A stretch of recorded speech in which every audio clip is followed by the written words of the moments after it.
Hi, I'm Coach Christian, and I help extremely stressed people to deal with their stress by observing it for themselves. Welcome to yet another video, and every single day I publish a video that's designed to answer a question that you have, a video that's designed to provide you with tools that you can use to deal with a stressful situation in your life.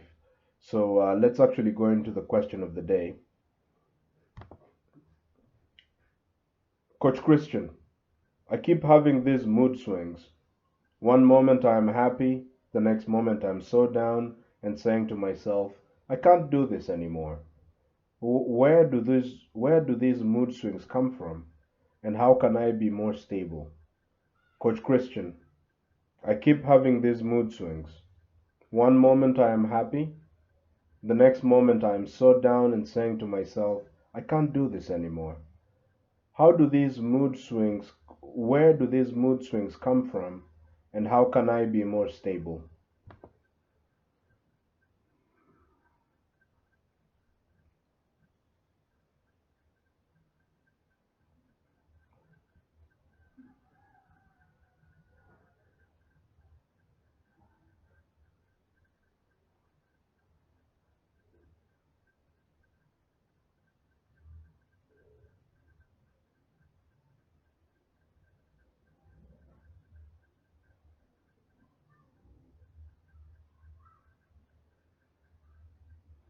All right, so let's look at this.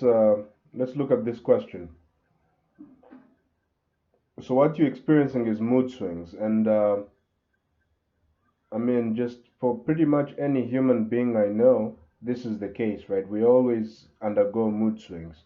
One moment you're very happy, the other moment you're very sad.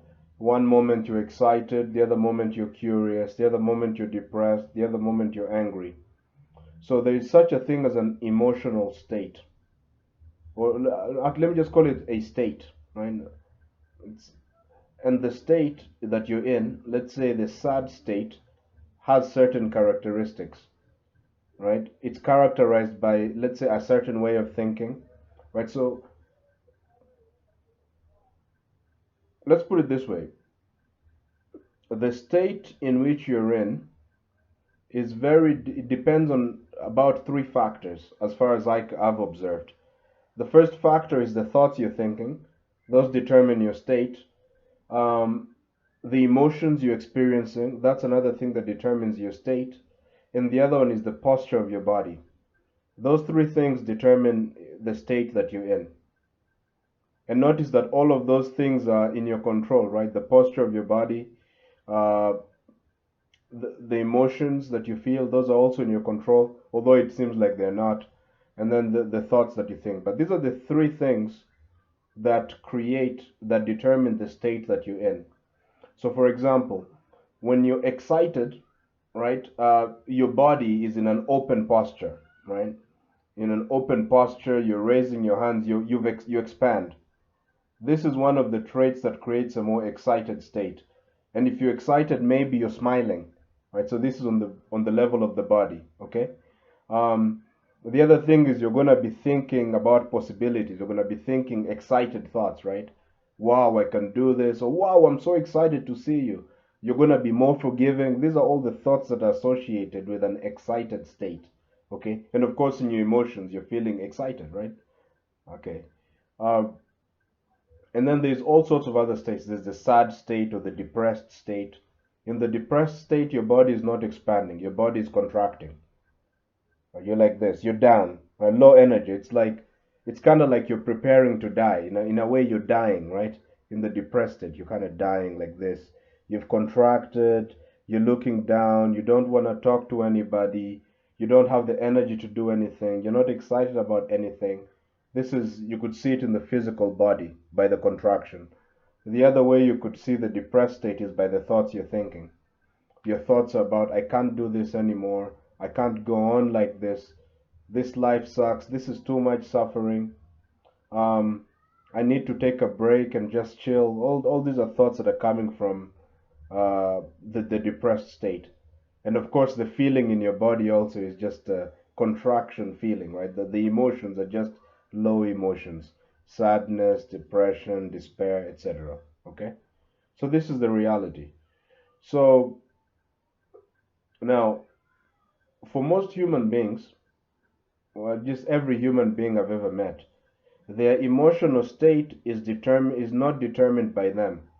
It's determined by external conditions, right? So throughout the day, we experience various triggers, right? The way people talk to you is a trigger. What people do is a trigger. What people don't do is a trigger. The smells you experience can trigger a certain state. Whether what you do succeeds or fails, there are so many triggers outside, okay? And these triggers typically create your emotional state. So, for instance, uh, you could receive a phone call saying, "Oh, your mother just died," and that will trigger a certain state, a low state, right? Or an angry state. It depends. Okay. So, I mean, that was pretty extreme. Let's go even basic, right? Just try to pay attention to your own day, and you'll notice these things. So, for example, I mean, you could wake up in the morning and then you pick up your phone and you check your Facebook message. Okay. Somebody likes your latest post. That triggers an excited, happy state. Okay. And then the day goes on well, but let's say lunch is not delivered on time, so maybe it's like till 2 p.m. and you're still hungry. Now this triggers a different state, a depressed state, or it could be an angry state, right? You become more and more irritable. Okay. And then maybe you say hi to somebody during the day and they don't say hi back, and that makes you even more depressed, even more small, even more sad, let's say. Okay.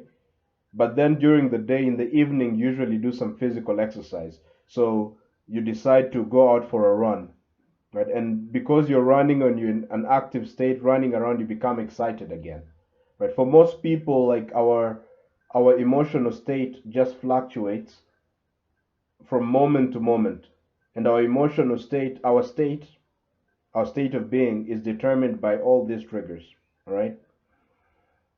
And usually when you're in a particular state, especially if, I mean, if you're in an excited state, you don't mind how long it's gonna be, right? In fact, if you're like excited or happy or ecstatic, you don't want the state. You want to be happy forever. You want to be peaceful forever. You want to be joyful forever. So the question of "I can't do this anymore" doesn't arise when you're excited, right? This is too much. I can't go on living like this. Those kinds of thoughts usually come when you're in the lower states, the sad state, the depressed state, because those are so uncomfortable. This is where the thoughts of "I can't do this anymore" happen. I don't want to live anymore, etc. Those come when you're in the lower state.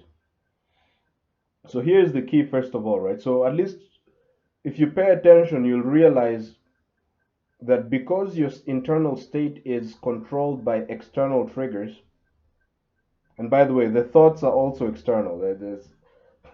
The thoughts are also triggers, right? A thought can also trigger a state for you. For example, if you think a positive state, you'll feel one way.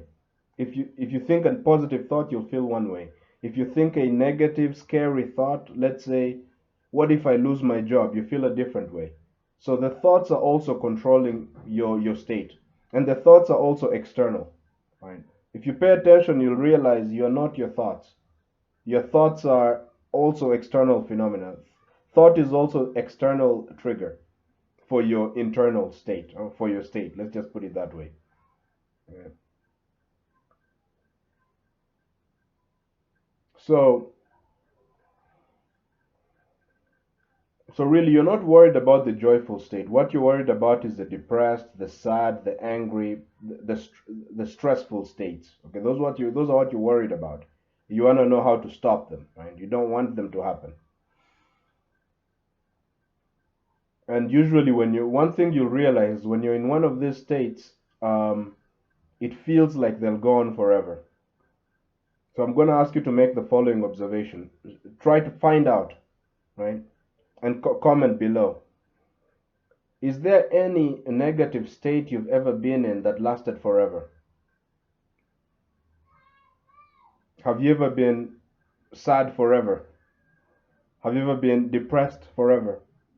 Have you ever been afraid forever? The answer is no, right? In the moment, it felt like the sadness will never end. In the moment, it felt like the fear will never end, the anxiety will never end. In the moment, it felt like the depression will go on forever. But of course, the reality is that if you wait it out, it's not everlasting. The state will change. Okay? So that's the first thing to realize is that you used the correct word. The word was trigger. No, the word was a swing, mood swing. It means your moods are going to keep swinging. So when they swing on the positive side of the pendulum, no big deal. When they swing on the lower side, the depressed, the negative side, that's when you're worried. But at least if you know that it's a swing, you know that one strategy, one basic strategy is just wait it out. Just wait it out and you'll be able to swing back. Swing back to the joyful, excited, those kinds of states. That's the first thing that's one of the key things to realize. And of course, that is just a temporary kind of solution, right? The key solution is I don't want to be a slave to external situations. I don't want my internal state to be controlled by external triggers. I want to become the sort of person for who doesn't have mood swings, right? He's always in moods, in joyful mood, peaceful mood, excited mood, but never in the negative states. I don't want to be in those. I don't want to have swings. I don't want my mood to swing, or at least I only want it to swing through the emotions that I like, the joyful, the excited, the curious, the peaceful. I want it to swing on the positive side of the pendulum. I don't want these negative swings. That's really ultimately what you want to do. So the question is, how do I stay on this positive side of the pendulum? Right, that's the question. How do I keep my state the way I want it? How do I make myself feel good all the time, regardless of what external triggers there are, what thoughts are running through my mind? So, I mean, the reality is I don't know. I don't know. I don't know how to keep yourself joyful, right? Because I am not a joyful person. I also experience the same mood swings you're talking about. In fact, before making this video, I was in a mood swing, a low mood swing, and I realized it was actually connected to just one of the causes of it was the fact that I hadn't eaten. Right, so the food had delayed, I hadn't eaten, and now I was just low, and I was thinking, having all these negative thoughts in my head. I mean, I just ate a carrot. This is how bizarre. I just ate a carrot and the energy shifted. Okay. So, how do you become joyful all the time? How do you feel good all the time? I don't know how to do that. I don't know what the solution would look like. But here is the reality: is I don't need to worry about how to feel joyful all the time. All I need to figure out is why I am not joyful. If I figure out why I am not joyful, if I really understand that, the natural consequence is that I'll be joyful. Okay? I don't have to worry about my destination. All I have to figure out is what are the obstacles in the way of me getting there. If I get rid of those obstacles, of course I'll get to my destination. I don't have to worry about the solution. All I gotta do is look at the problem. If I solve the problem, obviously, the solution is a natural consequence.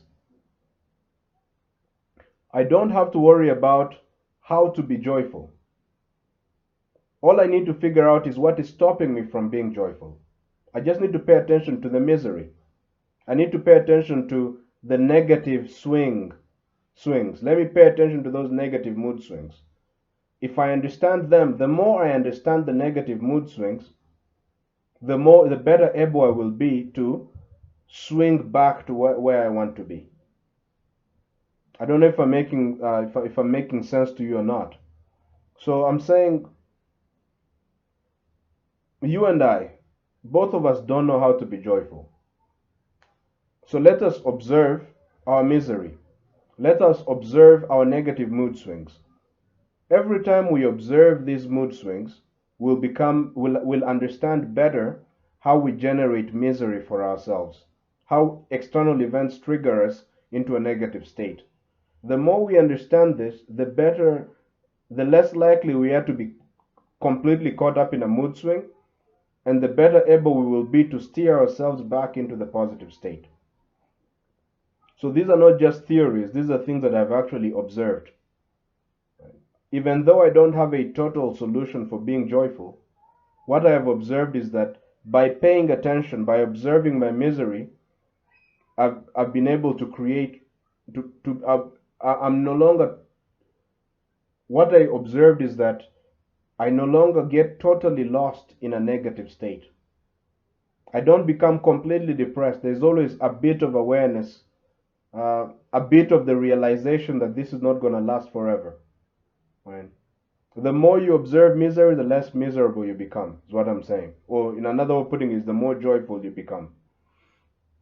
All right. I hope this was. I hope this is. This has been valuable to you. If you like the contents of this video, don't forget to give it a thumbs up. Don't forget to subscribe to the channel, of course, and hit the bell notification. Ding, ding, ding. This will notify you whenever a new video comes out. Because, like I said, I publish these videos every single day. All right.